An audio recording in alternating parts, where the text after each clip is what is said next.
What's up?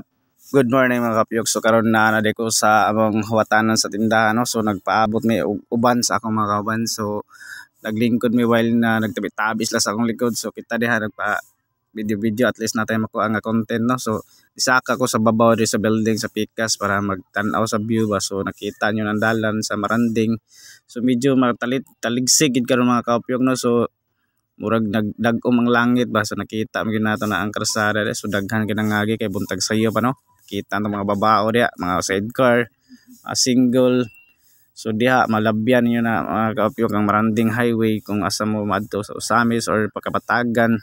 So mao na diha sa Nalbay sa Dili. So karon ni ninaog na ta karon kay naabot na ang tigabre sa tindahan. So paingon na ta ron sa atong tindahan mga kaopyok no. So na sidecar na nagparking.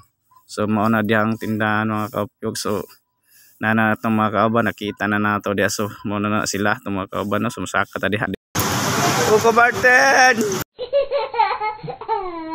Nakita na si Kuko Martin na nasa tindahan no. So muna dis lang mga kauban. So shout out. So salamat kayo sa pagtanaw sa mga sporta sa itong mga views mga kaopyok no. So dali ako. So bye bye. God bless you all. Bye bye. Love you guys. Love you mga kaopyok.